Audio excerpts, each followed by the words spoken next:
Hello नमस्कार दोस्तों, मैं आपका दोस्त एस के चौधरी और आज आप आए हाँ रविंद्र पब्लिक स्कूल के संस्थापक है रघुवीर सिंह जी के पास। तो आज आप आए स्कूल के बारे में जानेगा और एक शिक्षा व्यवस्था के बारे में भी जानेगा। तो आज आप आपसे बहुत सारी बातें करेंगे और बने रहो आप वीडियो के साथ।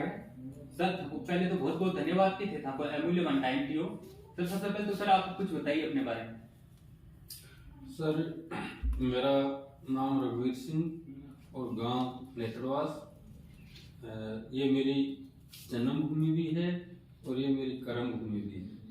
मैं नेत्रवास में पला हूँ, यहीं खेला हूँ, यहीं पढ़ा हूँ और इस गांव के लिए पूरा जीवन समर्पित है।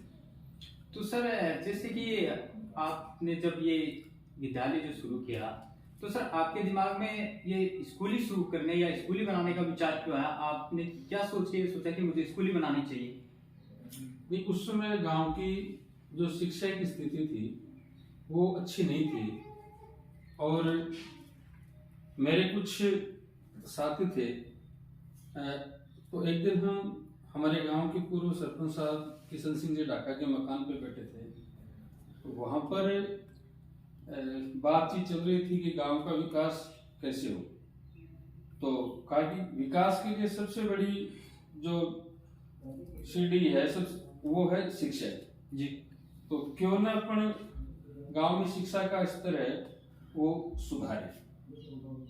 तो सरपंच साहब ने कहा कि क्यों नहीं यार, वो मेरे जैसे राजनीतिक गुरु थे, तो उन्होंने कहा कि गांव में एक स्कूल कर लिया जाए, इससे कई बेरोजगारों को रोजगार मिलेगा। और फिर मैं वापस गांव में आया और गांव में आकर के फिर मेरे जो मित्र थे उन मित्रों से मैंने बात की कि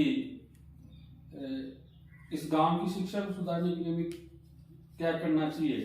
उन्होंने कहा कि हमारे पास शिक्षा की कमी है गांव में, क्योंकि हमारे गांव के अंदर 5वीं तक का विद्यालय था। जो सरकारी स्कूल था वो 5वीं तक का था और वो भी कोई विशेष उसकी प्रोग्रेस नहीं थी। तो सर उस टाइम जो 5वीं तक गवर्नमेंट स्कूल थी तो सर उस समय कोई प्राइवेट स्कूल भी थी गांव में? नहीं, नेत्रवास में वैसे तो नेत्रवास में प्राइवेट स्कूल आज से नहीं 100 साल पहले भी चलती थी। हमने तो बाद में शुरू किया था। पहले गांव पास का गांव था नागवा, तो नागवा के प्रहलाद जी गुरुजी हुआ करते थे। वो मेरे पिताजी को, उनसे जो बड़े थे उनको पढ़ाया करते थे। तो नेत्रवास में प्राइवेट स्कूल तो कई वर्षों से चल रही थी, परंतु उसके बाद वो गुरुकुल टाइप में चलती थी, वो बंद हो गई। उसके बाद में नए सिरे से ये रविंद्र स्कूल है वो शुरू हुई है। तो सर जैसे इस स्कूल की आपने स्थापना कब हुई थी इसकी? इस स्कूल की स्थापना 1988 में हुई थी। जब सर 1988 में इस स्कूल की स्थापना हुई तो उस समय आपके पास कितने विद्यार्थी थे इस विद्यालय में? 1988 में उसमें मात्र हमारे पास 15 विद्यार्थी थे और आज 500 विद्यार्थी हैं। आज 500 विद्यार्थी है। तो सर कोरोना से पहले हमारे पास लगभग 650 विद्यार्थी थे। 650 और आज 500 विद्यार्थियों के आसपास। तो सर इस स्कूल में जैसे सब्जेक्ट कौन से हैं? आर्ट कला ही। तो सर जैसे कि इस विद्यालय ने जो अपना विद्यालय बना हुआ है सर, इसमें कोई स्टूडेंट ऐसे निकले हो जो कि कोई राजनीतिक सरकारी सेक्टर में गए हो, या आपको मतलब ऐसा गर्व महसूस होता है कि मेरे स्टूडेंट है जो आज इस पद पर हैं और वहां पर जो देश की सेवा कर रहे हैं किसी भी पद के माध्यम से? हमारे विद्यालय के जो विद्यार्थी हैं वो खूब सारे सरकारी सेवा में खूब सारे अच्छे पदों पर हैं। जैसे सर कोई बड़े पद पर, जैसे हमारे यहाँ से RS भी हैं, RES भी हैं, डॉक्टर हैं, इंजीनियर्स हैं, सेना में भी हैं, पुलिस में हैं, मेडिकल में हैं। और हर ऐसा कोई क्षेत्र नहीं है जिसमें रविंद्र स्कूल का छात्र अपनी सेवाएं नहीं दे रहा हो। जैसे कि सर हर शुरुआत करने समय हर इंसान को किसी न किसी की सहयोग की जरूरत पड़ती है। तो सर जैसे आपने ये स्कूल शुरू की तो किसी का आपको सहयोग रहा? हाँ, मेरे को वैसे पूरे गांव का सहयोग रहा। और उनमें भी फिर मेरे कुछ मित्र थे जिन्होंने मैंने उनसे मिल करके और स्कूल खोलने की जो बात की थी, उनमें बहुत सारे लोग थे गांव के। मुख्य रूप से ताराचंद जी डाखा थे, सुल्तान जी फरडोलिया थे, हनुमान सिंह जी डाका पोस्ट मास्टर जी थे, भवन सिंह जी डाका थे, बलवीर जी डाका थे, अर्जुन जी सामोता थे, मदन जी बिजारनिया थे, अब जसवंत जी सेन थे, अजीज खान जी थे। यानी बहुत सारे ऐसे लोग थे जिन्होंने मेरा पूरा सहयोग किया। उसमें गांव के किसी के नाम लेने की आवश्यकता नहीं, गांव के सभी लोग, रामेश्वर जी रणवा थे, सोय सिंह जी मास्टर जी थे, यानी जितने भी लोग थे वो उन सब का पूरा सहयोग मिला। सबके बच्चे मेरे पास पढ़ने के लिए आते थे और उन्होंने मुझे स्कूल को आगे बढ़ाने में खूब प्रेरित किया। जैसे सर आपका जो शुरुआती दौर था उसमें लोगों का सहयोग भी खूब रहा। पूर्ण रूप से। और सर आज राजकीय सेवा में भी अच्छे पद पर आपके विद्यार्थी हैं।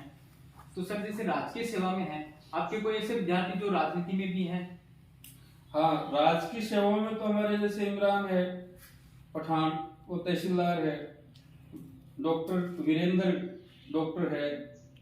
इसके अलावा सुशीला फरडोलिया, शारदा डाखा ये प्रिंसिपल है, अश्विनी सुंडा केंद्रीय इसमें GST में कमिश्नर है, जगदीश डाखा संसद में सुरक्षा अधिकारी है, राजेंद्र भोलू CRPF में कमांडेंट है।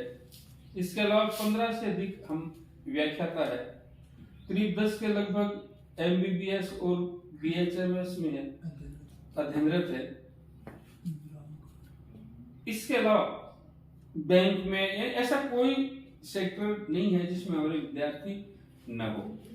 और अगर हम आसपास के गांवों में हमारे गांव की तुलना करें तो हमारे गांव का हर घर में आपको सर्विस वाले मिलेंगे। और वो इसी विद्यालय की देन है। जिससे यानी आपके स्कूल से निकले हुए विद्यार्थी सरकारी सेवा में तो है ही है, इसके अलावा राजनीतिक में भी हैं।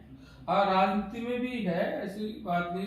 जैसे वैज्ञानिक भी है हमारे, जैसे हमारी बच्ची सरोज डाका है, अश्विनी वो क्या सुनील सुंडा है जो ONGC में वैज्ञानिक है, और बहुत सारे विद्यार्थी ऐसे हैं। जैसे कुल 325 में कल ऐसा रजिस्टर देख रहा था, ऐसा रजिस्टर देख कि ये बच्चा कहाँ क्या काम कर रहा है, उनकी लिस्ट बनाई तो 325 बच्चे ऐसे हैं जो सरकारी सेवाओं के अंदर हैं।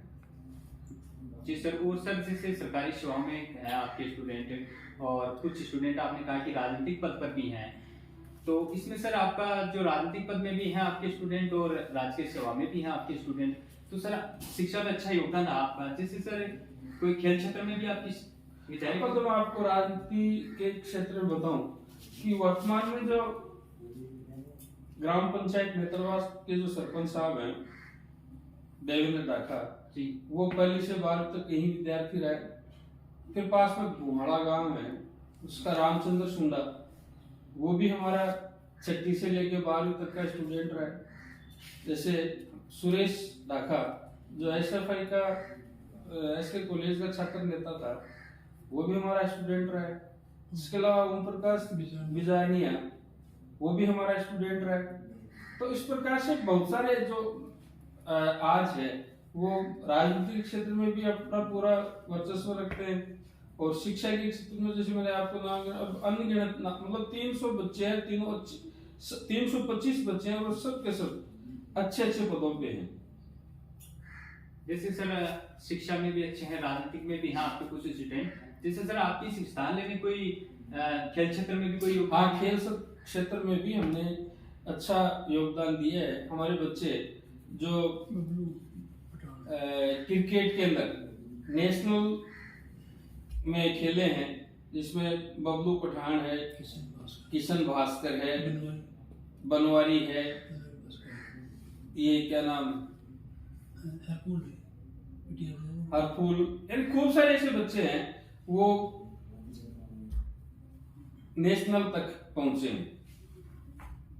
आपके विद्यालय का हर क्षेत्र में है, खेल क्षेत्र में भी अच्छा योगदान है, राजनीतिक में भी आपके कुछ विद्यार्थी हैं, और गवर्नमेंट सेवा में तो आपके हैं ही हैं बहुत सारे विद्यार्थी। तो सर जैसे कि बहुत बार ऐसा देखा जाता है कि सर जैसे कोई गवर्नमेंट सेक्टर में अपना करियर बनाना चाहता है, जैसे सर मैं स्पेशली बात करूं तो टीचिंग लाइन में, तो सर वो जब सक्सेस हो जाते हैं, टीचर बन जाते हैं, तो अक्सर ये देखा जाता है कि वो जो टीचर बन गए हैं वो अपने बच्चों को गवर्नमेंट स्कूल में पढ़ाने से ज्यादा प्राइवेट स्कूल में पढ़ाते हैं। ऐसा क्यों होता है? ऐसा इसलिए होता है कि उनको पता है कि प्राइवेट स्कूल वाले हैं वो मेहनत करते हैं, और कई प्राइवेट स्कूल में पढ़ाने वाले जो टीचर हैं उन्हीं का ज्यादातर गवर्नमेंट में सिलेक्शन होता है। तो हमारे यहाँ की व्यवस्था को जानते हैं, प्राइवेट स्कूलों की व्यवस्था को, कि वहाँ पर किस प्रकार की व्यवस्था है, इसलिए वो अपने बच्चों को हमारे पास भेजते हैं। एक सर ये भी देखा जाता है कि जैसे आपने कहा कि गाँव का जो विद्यालय है वो शहरों के विद्यालयों जो जितनी शिक्षा देते हैं उससे कम नहीं है, हमारे विद्यालय भी उनसे बेहतरीन शिक्षा देते हैं। पर ये देखा जाता है कि अधिकतर जो हैं पेरेंट्स है वो अपने बच्चों को शहरों में ही पढ़वाना पसंद करते हैं। नहीं, उसमें ऐसा है कि आजकल एक नया ट्रेंड चला है कि उसमें जो पेरेंट्स अपने बच्चों को जितनी महंगी स्कूल में पढ़ाता है वो अपने आप को उतना ही ज्यादा गौरवान्वित महसूस करता है, इसलिए वो गांवों के स्कूल में न पढ़ा करके और शहरों में पढ़ाते हैं। जैसे नेत्रवास में अगर कोई बच्चा पढ़ रहा है जी, एक उसका पड़ोस वाला दूसरा पेरेंट्स है वो सीकर में बच्चों को डाल रखा है, तीसरा जयपुर में डाल रखा है, चौथा दिल्ली में डाल रखा है। तो अब उसमें वो एक कैटेगरी हो गई उनकी कि दिल्ली वाला सबसे अच्छा, जयपुर वाला उससे कम, सीकर वाला उससे कम, और जो गांव वाला है वो उससे कम। हाँ, इसलिए वो अपना स्टेटस सिंबल बना लिया उन्होंने। बाकी पढ़ाई है वो हमारी ये जो आपकी शहर की स्कूलें हैं उनसे किसी भी तरीके से कम नहीं है। हम उनसे आगे भले हो, पर हम उनसे पीछे नहीं है। बस इतना ही है कि हमारे पास उन जितना जो साजो सामान है वो नहीं है, क्योंकि वो ज्यादा फीस लेते हैं तो सुविधाएं ज्यादा दे देते हैं, परंतु शिक्षा के लिए ज्यादा सुविधाओं की आवश्यकता नहीं होती। मतलब सर ये कहा जा सकता है कि ग्रामीण क्षेत्र के विद्यालय भी शहरी क्षेत्र के विद्यालय जितनी शिक्षा देते हैं उनसे कम नहीं है, बल्कि टक्कर देने हैं। बिल्कुल बिल्कुल, हम शहरी स्कूलों को टक्कर देते हैं, परंतु गांव वालों के स्टेटस सिंबल को हम बदल नहीं पा रहे हैं कि उनका शहरों की तरफ जो रुझान हुआ है उनका मोह भंग कैसे हो, उनको कैसे समझाया जाए कि ग्रामीण क्षेत्र है वो किसी भी तरीके से कम नहीं है। तो हमारा ये प्रयास रहेगा और ये उनसे अपील भी है ग्रामीण क्षेत्र के लोगों से कि अपने गांव को छोड़ करके और शहरों में जाने की आवश्यकता नहीं है। हाँ, ये जरूर है, गांव के साथ हमेशा ये न्याय हुआ है। कैसे? क्योंकि जिस आदमी के पास जो पैसे हो गए वो सीकर में अपना प्लाट खरीदेगा या दिल्ली जयपुर में अपना प्लाट खरीदेगा, वहीं अपने बच्चों को रखेगा, यानी पैसे है उसका खेती से और वो चले गए शहरों की तरफ। इसलिए ग्रामीण क्षेत्र के साथ ये न्याय नहीं हो रहा है, इसलिए गांव वालों को सोचना चाहिए क्यों नहीं अपने गांव आबाद हो, और ये जो चीज हमें शहरों में मिलती है वो क्यों अगर गांव में मिल जाए तो हमें वहां क्यों भटकना पड़े। जी सर, एक चीज ऐसा देखा जाता है जैसे कि अपने गार्जियंस जो है पेरेंट्स अपने स्टूडेंट को, जब बच्चे हैं उनको जब पढ़ने की उम्र होती है तो उनको हॉस्टल में डाल दिया जाता है, और फिर जो पढ़ते हैं हॉस्टल में ही हैं वहीं बड़े होते हैं। तो एक तो इसका ये है कि जब जो माता पिता के साथ और बच्चों के बीच जो एक लगाव होता है, एक तो वो लगाव कम देखने को मिलता है कि जैसे एक तो पेरेंट्स डेली अप डाउन करता है या पास में पढ़ता है, तो उनके माता पिता और बच्चों के बीच एक तो जो बातचीत करने का जो तरीका है या एक माता पिता के प्रति जो लगाव है वो बहुत कम देखा जाता है। तो उस हिसाब से भी यदि पास में है या गांव में अगर ऐसा कोई संस्थान अवेलेबल है तो मतलब वहां पढ़ाना चाहिए बच्चों को। हाँ, क्योंकि बच्चों को जितना अपने से दूर रखेंगे, स्वाभाविक रूप से उनका जो समाज और परिवार के प्रति जो लगाव है वो कम हो जाएगा। इसलिए जब तक कम से कम 10वीं तक तो बच्चों को अपने पास ही रखना चाहिए। अगर हम फिर अपने बच्चों को आगे पढ़ने के लिए भेजते हैं, बच्चे समझदार हो जाए तो उनको फिर अगर हॉस्टल में या कहीं दूर रखें तो अलग बात है, परंतु छोटी उम्र में बच्चों को हॉस्टल में नहीं भेजना चाहिए। जी सर, तो अभी सर वर्तमान में हमारे पास सर जो ये संस्था है इसमें कितने टीचर हैं? इसमें 22 टीचर है। 22 टीचर हैं। तो सर अभी हमारे इस जो विद्यालय है सर इसमें हॉस्टल की व्यवस्था भी नहीं, हॉस्टल की व्यवस्था या नहीं है, हॉस्टल की व्यवस्था नहीं है। तो सर वाहन की सुविधा? हाँ, वाहन की सुविधा है। आसपास के जो गांव है हमारे, जो 2-3 किलोमीटर में है, वहां से हम बच्चों को वाहनों के माध्यम से हमारे विद्यालय तक लाते हैं और वापस हो जाते हैं। जी सर, जैसे आपका विद्यालय शिक्षा में भी अच्छा योगदान दे रहा है, तो सर जैसे आप इस संस्था को कुछ और आगे बढ़ाना चाहते हैं? बिल्कुल, हम ये चाहते हैं कि ग्रामीण क्षेत्र की बालिकाओं को और बालकों को जो शहरों में मिले उनसे बेहतर हम यहाँ उपलब्ध करवाएं, उनको दूर भटकना नहीं पड़े। और आजकल जितना दूर हम हर रोज जितना सफर करेंगे वो नुकसानदायक है, क्योंकि हो सके जहाँ तक ट्रेवलिंग कम करनी चाहिए। इसलिए मैं सोचता हूँ कि ग्रामीण क्षेत्र के बच्चे ग्रामीण क्षेत्र में ही अगर रहें तो सबसे अच्छा रहेगा। जैसे सर शहरों में जाते हैं तो कम से कम 2 घंटे तो उनके ट्रेवल में ही वेस्ट हो जाते हैं। जी बिल्कुल। तो सर जैसे हमारी स्कूल का अभी जो वातावरण है सर वो कैसा है यहाँ का? वातावरण तो ऐसा है कि आप मेरा इंटरव्यू ले रहे हो, उसके बाद में बाहर जाकर के और मोबाइल जो आपके कैमरे से आप यहाँ का बाहर का जो वातावरण है वो देखिए कि किस प्रकार से पेड़ पौधे, ग्राउंड, विद्यालय की बिल्डिंग, ये सब है वो किस प्रकार की है। और सर यहाँ पर जैसे बच्चों के लिए पढ़ाई के साथ साथ बेहद ज्यादा जरूरी है कि उनको मतलब गेमिंग के लिए भी बहुत ज्यादा जरूरी है कि वो खेलते रहें, क्योंकि जितना ज्यादा अगर हम 10 घंटे पढ़ रहे हैं तो उसके साथ अगर 2 घंटे यदि हम खेल रहे हैं तो हमारा ब्रेन ज्यादा एक्टिव होता है। तो सर जैसे यहाँ पर कोई खेलने के लिए बच्चों के लिए व्यवस्था? बिल्कुल, पूरा ग्राउंड पड़ा है सर, हर चीज, वॉलीबॉल खेलते हैं बच्चे, खो खेलते हैं, बैडमिंटन खेलते हैं, कबड्डी खेलते हैं। हमारे पास खूब बड़ी जगह पड़ी है, खूब ग्राउंड पड़े हैं और हम खिलाते हैं उनको। मतलब आप प्रतियोगिता भी करवाते हैं? बिल्कुल बिल्कुल। जी सर, सर आपका बहुत बहुत धन्यवाद टाइम देने के लिए। और सर आप कुछ कहना चाहोगे सर, जैसे हमारे ग्रामवासियों को आप? ग्रामवासियों को तो क्या कि ग्रामवासियों का पूरा सहयोग मेरे साथ है। ग्रामवासियों की मेहरबानी से ये विद्यालय चल रहा है। इसलिए मैं तो ग्रामवासी जो नए नवधनाढ़े जो है वो बच्चों को जो अपने गांव से दूर कर रहे हैं, उनसे मेरा निवेदन है या विनती है कि वो छोटी उम्र में बच्चों को अपने घर से दूर नहीं करें। और हाँ, अगर हम उनको यहाँ पर कुछ नहीं मिलता है तो वो यहाँ से दूर जा सकते हैं, परंतु हमारा विद्यालय है वो शहरों की जो स्कूल है उनसे किसी भी स्तर पर किसी भी वो कम नहीं है।